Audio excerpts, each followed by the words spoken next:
much indeed. Hello, I'm Alexander Armstrong, and welcome to Pointless, the show that makes big winners out of the lowest scorers. Let's meet today's players. And couple number one. My name is Michael from South London. This is my very good friend Julia from Horsham. Couple number two. Hi, I'm Bryony. This is my mum, Sue. She's from just outside Coventry, and I'm from Bristol. Couple number three. Hi, I'm John. This is my lovely wife, Lou, and we're from Wigan. And couple number four. Hello, I'm Tina. This is my former colleague and long-time friend, John, and I'm from Eastbourne and he's from Helsham. And these are today's contestants. Thanks very much, all of you. We'll get to find out more about you throughout the show as it goes along, so that just leaves one more person for me to introduce. More on the ball than the entire Barcelona midfield. It's my pointless friend, it's Richard. Hiya. Hi, everyone. Hiya. Good afternoon to you. And to you. Are you well? I'm very well, thank you. Yeah. Excellent. It's almost like a gallery of strangers today, because we got three new pairs, and we've got Lou and John, who we didn't see much of last time, did we? John misplaced Tokyo, and they went home They straight found away. it, apparently. They found oh, is it? They found yeah, it. yeah, That's good news. Good, I'm relieved. But it should be a cracking show. I was just talking to Michael. Michael was asking if I was intimidated by him just now when we went out and had a chat. And I was saying to Michael, and he's the same, I said, everybody to me looks the same height. Everybody, I don't care who they are, looks about 5'10". Well, I'm flattered in that case. Everybody looks the same height. Apart from you, you look about 5'7". That's me, yeah. Thanks very much indeed, Richard. Well, now, every question on today's Pointless has been asked to 100 people before the show. Our contestants here are on the hunt for one of those all-important pointless answers that will add £250 to our jackpot. Now, Mark and Dan didn't win the jackpot last time, so we add another £1,000 to that. So today's jackpot starts off at £2,000. Right, if everyone's ready, let's play Pointless.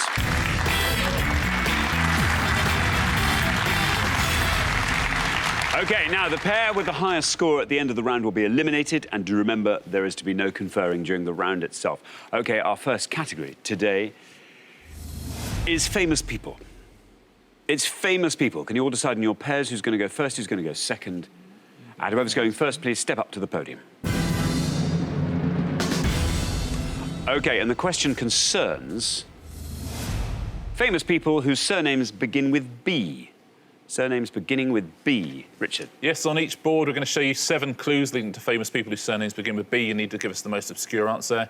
You need 14 famous people whose surnames begin with B at home. Very best of luck. Thanks very much indeed, Richard. So we are looking for the names of these people whose surnames begin with a B, and we have our first board of 7 clues, and here they are. The computer pioneer began building his difference engine in the 1820s. She wrote the novel Wuthering Heights. He invented the reading and writing system of raised dots used by blind people. The 18th century philosopher who wrote Reflections on the Revolution in France, founded the Boy Scouts in 1908, the German statesman known as the Iron Chancellor, and the English explorer credited as first European to discover Lake Tanganyika. I'll read those all one last time. The computer pioneer began building his difference engine in the 1820s. She wrote the novel Wuthering Heights. He invented the reading and writing system of raised dots used by blind people. The 18th century philosopher wrote Reflections on the Revolution in France, founded the Boy Scouts in 1908, the German statesman known as the Iron Chancellor, and the English explorer credited as the first European to discover Lake Tanganyika. There we are. Now, Michael and Julia, you all drew lots before the show, and today you are going to go first. Michael, welcome. Thank you very much. A warm welcome from South London. From South London, yes. What do you get up to in South London, Michael? I'm retired, of course, although I do dog walking. Still do that. That's fun. So how many dog clients do you have? I do one at a time. I don't do huge numbers. I was going to say, that's much better. I'm sort of paw to paw, you know, head face to face sort of thing, not... So one-on-one? Yeah, one-on-one. That's what I was trying to say. Yeah, there we go. Paw to paw is good. Yeah. OK, now, Michael, famous people whose surnames begin with B. How do you find this board? Not too bad. The German statesman known as the Iron Chancellor is Bismarck. Bismarck, says Michael. Let's see if that's right, and if it is, let's see how many of our 100 said Bismarck. It's right.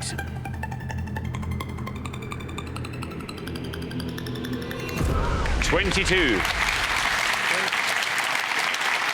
Not bad at all, Michael. Good start to the round. Well played, Michael. Good answer on that first podium. Yeah, he was the first Chancellor of the German Empire, Otto von Bismarck. Thanks very much indeed. Now then, Bryony, welcome to Pointless. Great to have you here. What do you do? I'm currently just being a mum and planning to go freelance doing arts education. How many children have you got? Just the one. Just one. Little girl. What age? She's just coming up 15 months. And what do you like getting up to when you're not looking after a 15-month-year-old baby? Well, if I'm not asleep, most of what I like going to the theatre. Very interested in not just regular theatre, but also kind of non-mainstream theatre and kind of fringe stuff as well. Now then, what do you make of this board of bees? I'm just going to go for an obvious one that, so I definitely don't score 100, but I'm going to go for Wuthering Heights. I can't quite remember which one it was. I will say Charlotte Bronte. Charlotte Bronte, says Bryony. Charlotte Bronte for Wuthering Heights. Let's see if that's right. Let's see how many of our 100 people said it. Oh, no! It's the other one, isn't it? Oh, I'm sorry, Bryony. An incorrect answer, scoring you 100 points there. Sorry. Yeah, sorry, Bryony, I can neither confirm nor deny who wrote it, but I will, I will let you know at the end of the pass. Thanks very much. Now, John, welcome back. Hello, Xander. So, just talk us through last time.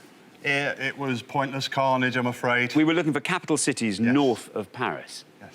And you went for Tokyo, but for a brief moment, I suddenly thought... don't laugh. Oh, no. Good try. To be fair, it's only 900 miles, It's only 900 Which, miles? no, but in a global context, Yes. that's...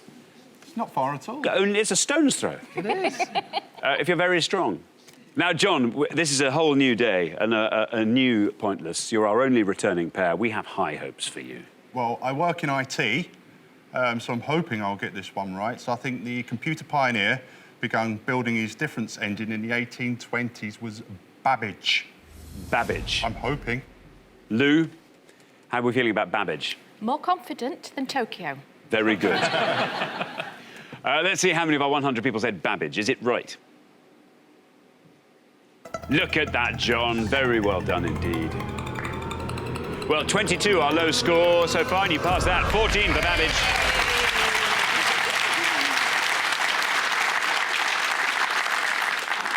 Yeah, Charles Babbage, that's more like it, John, isn't it? That's Yeah, much more more like fun, it. isn't it? Yeah. He never actually built a complete machine, Charles Babbage, but the Science Museum in 1991 built one from his designs, and it worked, which is rather lovely, isn't it? Impressive. Thank you very much. Now, then, John R., welcome. What do you do, John? I work in IT as well, but that's not very interesting. Did you have Babbage on the tip of your tongue there? Oh, I'm sorry. Yeah. No, Yes. I'm sorry. But more interestingly, a group of friends of mine and myself we do some concerts of Beatles numbers for charity around the Sussex area. How many of you are there in the band? Well, there's 6, so it doesn't quite fit. 4. Yeah. But we have the 5th and 6th Beatles. Well, you know, I always thought the Beatles would have sounded much better with an accordion. So, yes, I can see what you're doing there. Yeah. OK, now, there you are. You're the last person to have this board of bees. Yes, I know the Boy Scout leader, but I think that might be quite high. So I'm going to go for the inventor of the raised dots used by blind people, Louis Braille. Louis Braille. OK, well, let's find out. Let's see how many of our 100 people said Louis Braille. It's right. Whee! Oh, dear, I'm sorry. That's I think there's your answer, John. 73 for Braille. Yeah, he invented that when he was 15, Louis Braille. He was blind from the age of 3, and at 15 he invented that system. Now, let's fill in the others. Now, Wuthering Heights, of course, there's more than one other Bronte, but this was Emily Bronte, and the novel she wrote would have scored you 25. Founded the Boy Scouts was, do you know that, Xander? As Baden-Powell. Yeah, Robert Baden-Powell. Would have scored 44. Now, do you know the English explorer? No, I He don't. once famously he grew a beard and dyed his skin with henna, and was one of the first ever non-Muslims to go to Mecca and Medina. Non-Muslims weren't allowed. It's Richard Burton is exactly the right answer. Not the actor, obviously, the explorer. Would have scored you 1 point, so it's a terrific answer. Terrific answer. And the 18th century philosopher? I would go for Burke as a guess. Yeah, you're right, Edmund Burke. And that's a pointless answer. Well done if you said that. Well done, you. Thanks very much indeed. So, halfway through the round, let's take a look at those scores. 14, the best score of that was John. Look at that, much, much better. That puts you and Lou at the top of the table at this stage of the round, then up to 22, where we find Michael and Julia, up to 73, quite a scoot up there, where we find John and Tina, and then up to 100, I'm afraid, where we find Brian and Sue, but you're not miles out in front. A great answer from you, Sue, might be enough to keep you in the game. Anyway, best of luck. We're going to come back down the line now. Can the second players please step up to the podium? OK, let's put 7 more clues on the board, and here they are. We've got the Minister of Health was post-war architect of the NHS, first man to officially run the mile in under 4 minutes, the Australian cricketer whose Test career batting average was 99.94 runs, wrote The Life of Samuel Johnson, first published in 1791. He lost both legs in a flying accident in 1931, but still fought in World War II. The German composer of the Eroica and Pastoral Symphonies, and the British Queen of the Iceni, defeated by the Roman governor Suetonius Paulinus. I'll read those all one last time. Minister of Health was post-war architect of the NHS, the first man to officially run the mile in under 4 minutes, the Australian cricketer whose Test career batting average was 99.94 runs, wrote The Life of Samuel Johnson, first published in 1791. He lost both legs in a flying accident in 1931, but still fought in World War II. The German composer of the Eroica and Pastoral Symphonies, and the British Queen of the Iceni, defeated by the Roman governor Suetonius Paulinus. There we are. Now remember, Tina, we are looking for the names of these people, and all their surnames begin with the letter B. Welcome to the show, Tina. Hello. That's good, and I see Tina spelt like that. I'm not sure I've ever seen that. So my full name's Martina. It was just a quirk on the part of my parents to put a Y in. And what do you do, Martina? Well, I'm mostly retired now. I'm just teaching a couple of evening classes in family history and mahjong. I would love to know how to play mahjong. It sounds like such fun. It is a great game. Yeah. OK, well, listen, there you are on 73. The high scorers, Sue and Bryony, at this stage. So if you want to avoid becoming the new high scorers, 26 or less sees you through. Well, I much prefer this board to the last one. So do I. I think I'll go for Wrote the Life of Samuel Johnson, first published in 1791, which I believe is Boswell. Boswell, says Tina. Boswell. Here's your red line. If you get below that red line, you're in round 2. Let's see how many of our 100 said Boswell. Absolutely right. You've done it. Very well done indeed. Look at that. 5. 78 your total. Well played, Tina. That's a terrific answer. Yep. Blackadder viewers remember Samuel Johnson as the man who wrote a dictionary without the word sausage in it. But the real Samuel Johnson did include the word sausage. Thank you very much. Now, Lou, welcome back. Remind us what you do. I'm a newborn hearing screener. That's right. And even as you said it again, I was momentarily thrown there. Newborn. She hasn't just started doing it. She's been doing hearing screening for newborns. And what do you do in your spare time, Lou? Well, we have a little boy, so we're busy. But I've just taken up tap dancing. Have you? Yes. Do you own a pair of shoes, or I have rent them for now? Had shoes. I have shoes. Wow. With ribbons on. Good stuff. Now then, Lou, people whose names begin with B. OK. There's a couple on there that I know. So I'm going to go for the Minister of Health. And I think it was Nye Bevan. Bevan, says Lou. Bevan. There's your red line. If you can get below that red line, you are through to the next round. Let's see how far down the column Bevan gets you. It's right, and through you go. 20. 34 your total, Lou. Another good answer, yeah. A 13-year-old girl called Sylvia Beckingham was the first person ever to be treated by the NHS. She went into hospital with a liver condition in 1948. It's the first person in history. Thank you, Richard. Now then, Sue, welcome to Pointless. Great to have you here. What do you do, Sue? I'm retired now. I used to be a teacher. What did you teach? German and French. Wow. So your travel is good, your European travel, I'd have My thought? German travel is brilliant. I've been to every single part of Germany. Really? And France, a lot of places in France. Perfect. Well, that's great Pointless training, should they come up. Yes. Now, there you are. You're the high scorers at the moment. Yeah. A low score from you is the very least we need, though, to keep you on the game. It's choosing which will be the low one. It's really hard. Maybe because of my age, I'll do He Lost Both Legs in a flying accident in 1931. Douglas Bader. Bader, says Sue. Bader. No red line for you, as you're the high scorers. But let's see how many of our 100 said Bader. It's right. 39. 39 takes your total up to 139. Yeah, Douglas Bader led 242 Squadron during World War II. Thank you very much. Now, Julia. Yes. Julia, you are going to be the last person to have this. I have a feeling you're going to be able to tidy up that board very neatly indeed. What do you do, Julia? I used to be a tour manager for a travel company. Lately, I look after cats, so I'm the typical mad old cat lady. Mad dog. So cats and dogs between the pair of you. Yeah. Looking after cats, is that an easier proposition Yeah, than... they want to be fed and stroked occasionally. Fed and stroked, otherwise that's they don't quite bother you nice. much. They don't really want to be...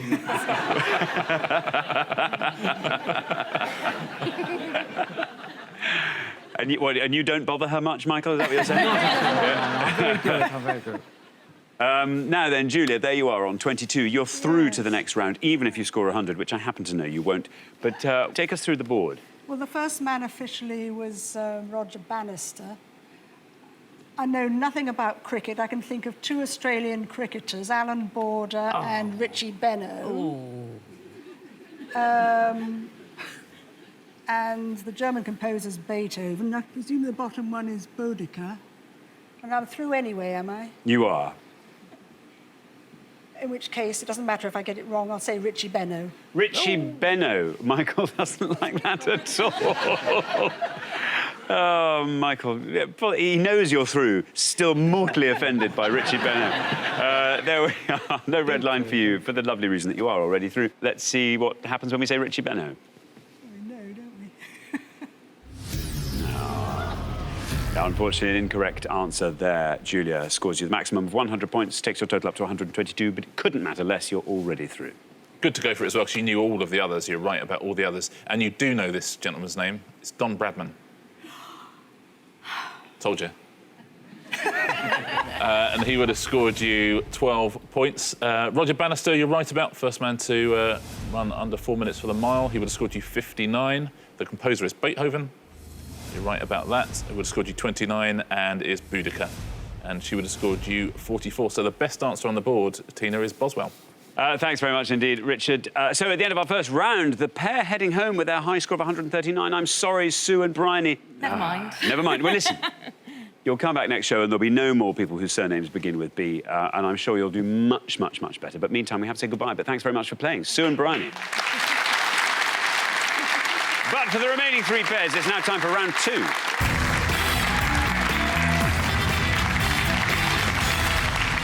So, three pairs remain. Obviously, at the end of this round, we'll have to say goodbye to another pair. I wonder which pair that's going to be. I think this is going to be a good, closely fought round. Best of luck to all three pairs. Our category for round two is musicals.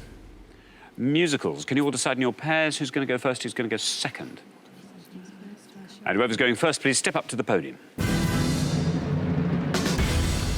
OK, let's find out what the question is. Here it comes. We gave 100 people 100 seconds to name as many shows awarded a Tony for Best Musical as they could. Shows awarded a Tony for Best Musical. Richard? Yeah, we're looking for the name of any musical that's received a Tony Award, the Best Musical Tony Award, any year from 1949 all the way up to the 2013 ceremony, please. Lots and lots of famous and fabulous musicals on this list. Anything that won the Best Musical Award at the Tonys, 1949 to 2013. Thank you very much indeed. Now, Julia. It's a good category for you, Julia. Should be, yeah, should be. But I will hope that Cabaret won. Cabaret, says Julia. Michael seems to like that. Let's see if Cabaret is right, and if it is, let's see how many of our 100 people said it. It's right.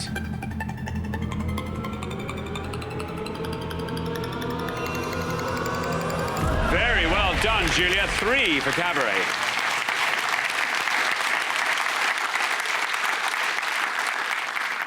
Well played, Julia. Julia's good, isn't she? You can tell. You can tell instantly. Yeah, won in 1967, Cabaret. Thanks very much. Now, John, that was a great first round. Is this going to be a good second round? No. I think I will try and hope one of my dear mum's favourite musicals of all time will pay off for me, and I will go for Chess. Chess, says John. Chess. Let's see if that's right, and if it is, let's see how many of our 100 people said chess. No, no. Bad luck, John. Good guess, but an incorrect answer. Scores you the maximum of 100 points. Yeah, sorry, John. Didn't win any Tonys at all in any categories. Chess had a couple of nominations, but nothing other than that. Thanks, Richard. Now, Tina. I think I'll go for one from a while back on the principle your 100 people might be too young to remember it. I'm going to go for West Side Story. West Side Story, surely that's a correct answer. Let's see if it's right. Let's see how many people said it. Oh, no! Well, that's a crime. It should. Wow, do you know what? I would have thought that was a shoe-in. West Side Story, not a winner of a Tony for Best Musical, evidently. Well, that scores you 100 points as well. Yeah, it seems ridiculous, doesn't it? It seems amazing, especially given some of the names on this list. That's really, really unlucky, Tina. Sorry. Well, we're halfway through the round. Let's take a look at those scores. Only 2 scores between the 3 pairs. Julia and Michael looking very strong, I would have to say, on 3 there. And then John and Lou and Tina and John sharing 100 there. So, yes, Lou and John are. It's going to be between you, I think, to see who stays with us and who leaves at the end of the round. Very best of luck. We're going to come back down the line now. Can the second players please step up to the podium? OK, so we are looking, John, for any musical that has won Tony Award for Best Musical. I seem to remember back in the late 70s, Paul McCartney being at a awards party for a musical that he was involved in, and I think it was called A Chorus Line. A chorus line, says John. OK, no red line for you as your joint high scorers. Let's see how many of our 100 people said A Chorus Line. That's a good answer, John.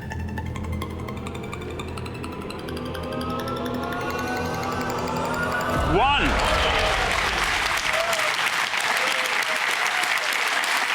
101, your total there, John. Very well played, John. Yeah, won in 1976, so that was a good few years ago. Now, Lou, you have a target. We now know what you have to score to stay in the game, and it's a pointless answer is what we need from you. Right. Seeing as we've got nothing really to lose, I'm going to have a punt. I'm going to go with 7 Brides for 7 Brothers. 7 Brides for 7 Brothers, says Lou. OK, here's your red line. I don't know if we'll see it. It's... Just take my word for it. It is there. Get below that, Lou, and you're in the head-to-head. 7 Brides for 7 Brothers. Let's see if that's right. Let's see how many people said it, if it is.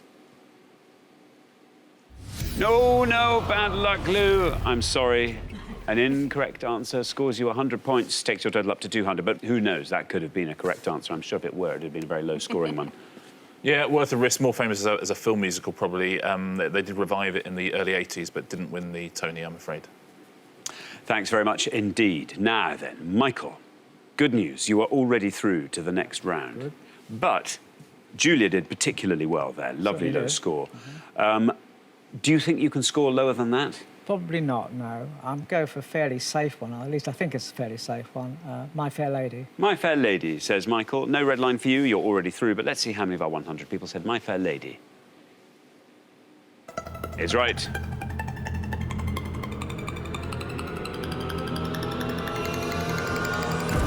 There we are. Very well done indeed, Michael. 6 gives you a wonderful single-figure total of 9. Very well done. Well played, Michael. Yeah, won in 1957. Did over 2,700 performances on Broadway. There's a whole lot of pointless answers, including a couple of very recent ones. Let's take a look at a few. Crazy for You from the 90s would have been a pointless answer. Man of La Mancha from 1966. Monty Python's Spamalot won the Tony for Best Musical, would have been pointless. Spring Awakening, Sunset Boulevard was a pointless answer. The Book of Mormon, which won in 2011, that was a pointless answer.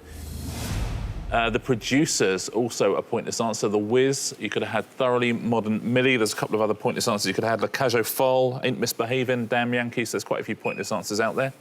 Let's take a look at the top 3, the ones that most of our 100 people said. Les Miserables would have scored you 24.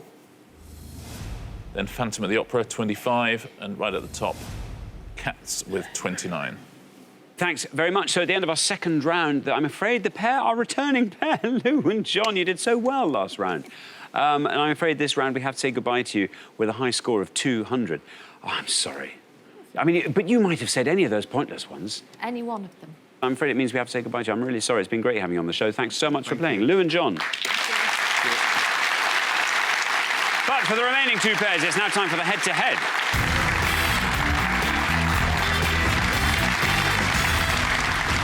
Congratulations, Michael and Julia, John and Tina. You're now one step closer to the final and a chance to play for our jackpot, which currently stands at £2,000.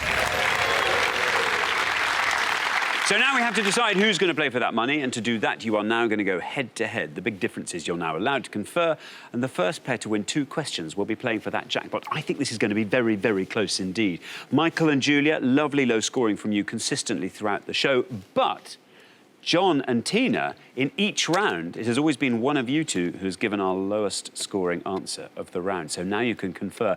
Who knows what will happen? Best of luck to both pairs. Let's play the head-to-head.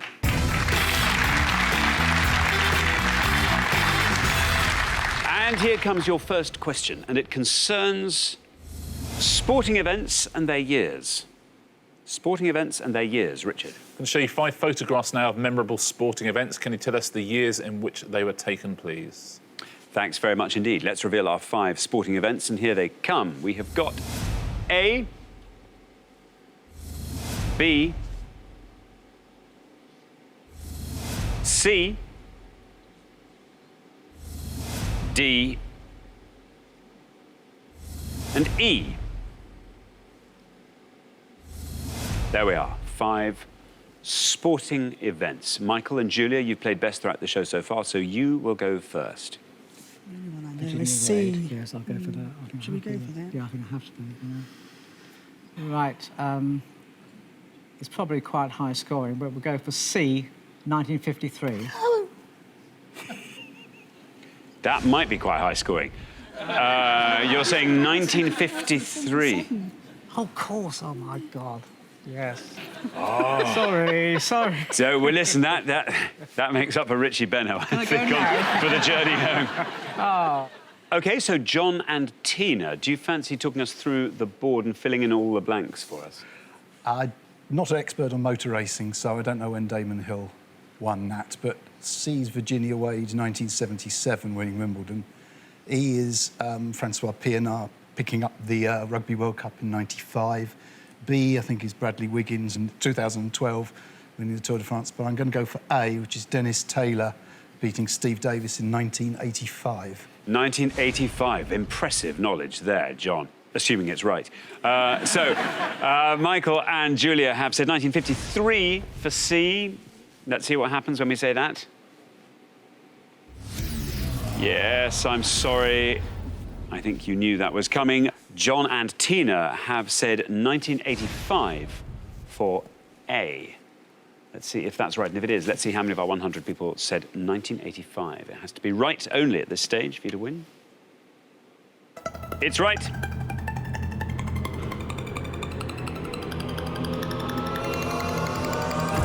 Seven. Which means, John and Tina, after one question, you are up 1-0. Yeah, very well played, John. Took us through the board very nicely there. 1985, one of the most memorable sporting events ever on British television, I would say. 7 points. Actually, there's a better answer you could have given than the ones you got. Not B, you were right about B, 2012. Bradley Wiggins there. That would have scored you 46 points. C, as you rightly say, it's 1977. So nearly 1953, Michael. Only 14 years out. It's, well, with respect, it's 24 years out. Well, so it is. Oh, this is getting worse. I'm going home now. 26 points for that. D was 1996. Damon Hill would have scored 4 points. And that's a better answer. Not only is E a better answer, it was a pointless answer as well. Would have added £250 to the jackpot in 1995. Very well done if you said that at home. Thanks very much indeed, Richard. So here comes your second question. Michael and Julia, you have to win this one to stay in the game, but John and Tina will get to answer it first. So best of luck. It concerns the Falkland Islands. The Falkland Islands. Richard. We're going to show you 5 clues now to facts about the Falkland Islands. Can you give us the most obscure answer? Thanks very much indeed. Let's reveal our 5 clues, and here they are. Known by this name in Argentina, farming of this animal dominates the agricultural economy. The number of large islands it chiefly consists of, the name of the capital, and it's located in this ocean. I'll read those all one last time. Known by this name in Argentina, The farming of this animal dominates the agricultural economy. The number of large islands it chiefly consists of. The name of the capital, and it is located in this ocean. John and Tina will go first. Not 2 or 5.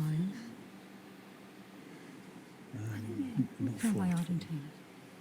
We think we're going to go for the top one.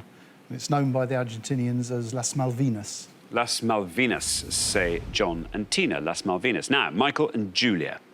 Do you want to talk us through the rest of the board? I wish I could, but the short answer is no, I'm afraid. We think no. it's sheep, probably, the farming animal. A number of islands we don't know. The name of the capital we think is Port Stanley. And it's the Atlantic, isn't it? South Atlantic. Should we go for Port Stanley? Yes, I think Port so. Stanley for the capital. OK, Port Stanley, the name of the capital. So, John and Tina have gone for Las Malvinas. Let's see if that's right. Let's see how many people said that. It's right. 36. 36 for Las Malvinas. Michael and Julia have said the capital is Port Stanley. Let's see if that's right. Let's see how many people said that. Well, it's right. If this goes below 36, you are back in the game. And it does. Very well done indeed. Look at that. 28 for Port Stanley. Very well played, Michael and Julia. That's exactly what you needed to happen. You've broken back. And after 2 questions, it's 1-1. Yeah, Port Stanley or Stanley, the only town, actually, in the Falklands. Everything else is small settlements. Now, the farming of sheep dominates the agricultural economy. Would have scored you 67. The number of islands it consists of, or the large islands are East Falklands and West Falklands. So it's 2 is the answer. And would have scored you 15. And it's located, I mean, it's famously in the South Atlantic, but it's the Atlantic Ocean. And that would have scored you 61. So the best answer on that board there is 2 large islands. Thank you very much indeed, Richard. So it all comes down to a decider. This is your 3rd question. Whoever wins this goes through to the final and plays for that jackpot. Best of luck to both pairs. It concerns alloys.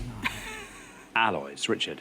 Yeah, we're going to show you 5 alloys now, including their constituent parts, but we've left out alternate letters from their names. Can you fill in the blanks, please? OK, let's reveal our 5 alloys, and here they are. We've got GRA-SLE, copper, zinc and nickel. SEL, iron and carbon. GNEA, copper, tin and zinc. BAS, copper and zinc. And FROIKL, iron and nickel. I'll read those one last time.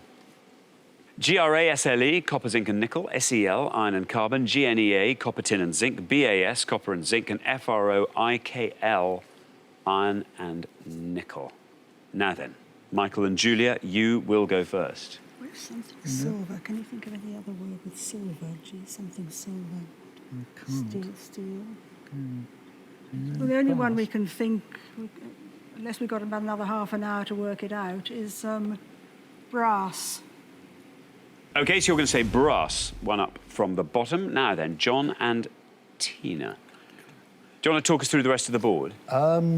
Well, we're guessing the bottom one's ferro-nickel, just on the iron and nickel bit, and steel and something silver, but we're going to go for gunmetal, the middle one. You're going to go for gunmetal. So we have brass versus gunmetal. Michael and Julia said brass. Let's see if that's right. Let's see how many people said it. It's right. Ooh, look at that, 91. Now then, John and Tina have said gunmetal. Let's see if that's right, and if it is, let's see how many of our 100 people said that. It's right, very well done. Look at that. That's a great answer. Gunmetal scores 8. That's pretty decisive there, John and Tina. Very well done to you. After 3 questions, you're through to the final 2-1. Yeah, let's fit in the rest of these. Steel is iron and carbon. That would have scored 67 points. Now, down the bottom, you're right, it is ferro-nickel. Iron and nickel. Some people would have guessed that, 13 points. And the top one, I think everyone knows it's silver, but what's that first word? German, I'd make up. It is German. It is. German silver for 3 points.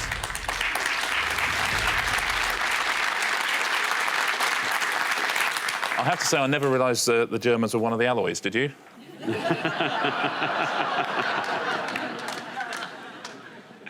Thanks very much indeed, Richard. So the pair leaving us at the end of the head-to-head round, Michael and Julia, you've had an astonishing performance right the way across the show.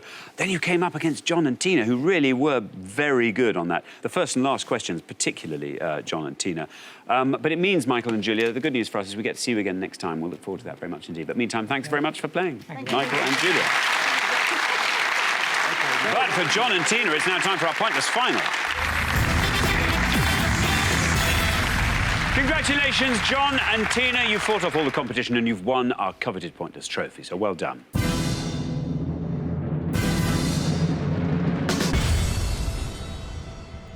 You now have a chance to win our Pointless jackpot, and at the end of today's show, the jackpot stands at £2,000. You've done very, very well. What's really pleasing about your performance across the show is that it's been fantastic teamwork. What would you like to see come up in this round? History? Yeah, Beatles? history. The Beatles? Anything about Cricket. the Beatles, he'll know. OK, well, as always, you get to choose your category, and there are 4 options to choose from, and here they are. We've got classic 1970s rock albums, rugby union, Blackpool, literary Johns. Ooh. What a choice. You don't know rugby, do you? Don't know much about Blackpool. No. So it's top or bottom? Classic 70s rock albums. Should we go for that? Yes. Classic 70s rock albums, please. There we go, Richard. OK, very best of luck. Here are your 3 options. We are looking for any of the tracks on the original release of Queen's A Night at the Opera, any of the tracks on the original release of the Rolling Stones' Sticky Fingers, or any tracks on the original release of Pink Floyd's Dark Side of the Moon. Plenty to get your teeth into there. So Queen's A Night at the Opera, Rolling Stones' Sticky Fingers, and Pink Floyd's Dark Side of the Moon. Very, very best of luck. Thank you very much indeed. Now, as always, you've got up to 1 minute to come up with 3 answers, and all you need to win that jackpot of £2,000 is for just one of those answers to be pointless. Now, remember, the answers you provide can come from any of these 3 categories, and how you spread them across the categories is entirely down to you. Are you ready? Yes. OK, let's put 60 seconds on the clock. There they are. Your time starts now. OK. Good. You can speak up. OK. Night at the Opera. I've got the album. Good. I think we'll go for something like Good Company. Yeah. Or, I'll come back to that, isn't it? Dark Side of the Moon, we've got Breathe, Yeah. Time, Money's probably too much a high scorer. The albums, I The can't Lunatic remember. is on the Grass. What's that one? That's called Brain Damage. Night at the Opera. Let's go back to Lazing on a Sunday Afternoon. Lazing on a Sunday Afternoon. What else is on? No. No, not Lazing. We might go for We've got that. time, Good Companion. Good Company. What's the one about the motor car?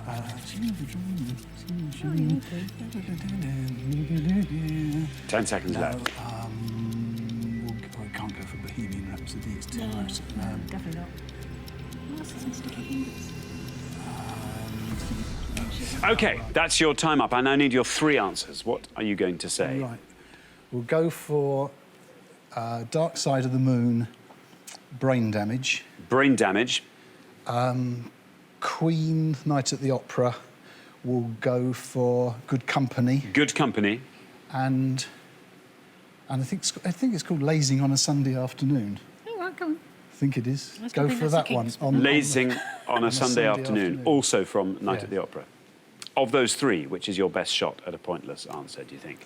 Go for Good Company, OK, Good Company we'll put last. Which is your least likely to be pointless? Brain Damage. Brain Damage we'll put first, and then Lazing on a Sunday afternoon in the middle. OK, let's pop those up on the board in that order, and here they are. We've got Brain Damage, we've got Lazing on a Sunday afternoon, and we've got Good Company. Well, very, very best of luck. 3 very good answers up there by the sounds of things.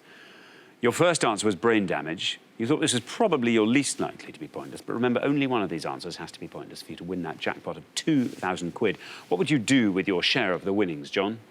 I'd go and visit my sister who lives in Canada and have a trip to New York as well, I think. Tina, how about you? My goddaughter is getting ordained in Western Australia next year, so maybe a trip out there. Excellent. Well, very best of luck. As I say, 3 good answers up there. Let's hope at least one of those is pointless. Your first answer was Brain Damage. Obviously, it has to be correct, then it has to be pointless for you to win that jackpot. So for £2,000, let's see how many of our 100 people named Brain Damage as a track on Dark Side of the Moon. It's right. Now, if this goes all the way down to 0, you leave with £2,000. Down it goes, into the teens, into single figures, still going down, down it goes, 2 for Brain Damage.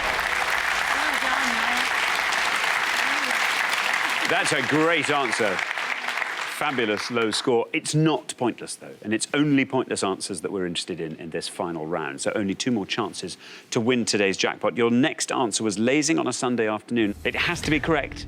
Then it has to be pointless for you to win that jackpot. For £2,000, let's see how many of our 100 people said lazing on a Sunday afternoon was on a night at the opera. It's right. It's right. Now, your first answer was Brain Damage, took us all the way down to 2. This second answer, lazing on a Sunday afternoon, takes us down into single figures. If this goes all the way down, you leave with the jackpot 1. Oh.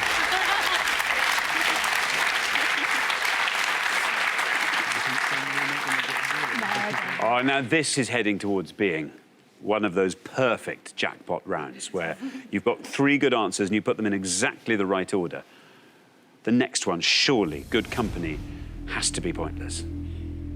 If it is, it will win you £2,000. Let's see how many of our 100 people said Good Company was on a night at the opera. Well, it's right again.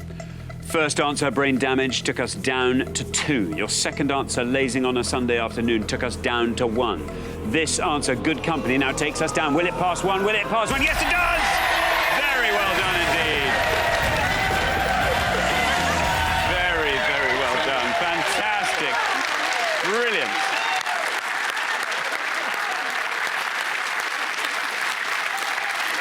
Well, congratulations, John and Tina. Good Company was a pointless answer, which means you go home with that jackpot of £2,000. Very well done indeed.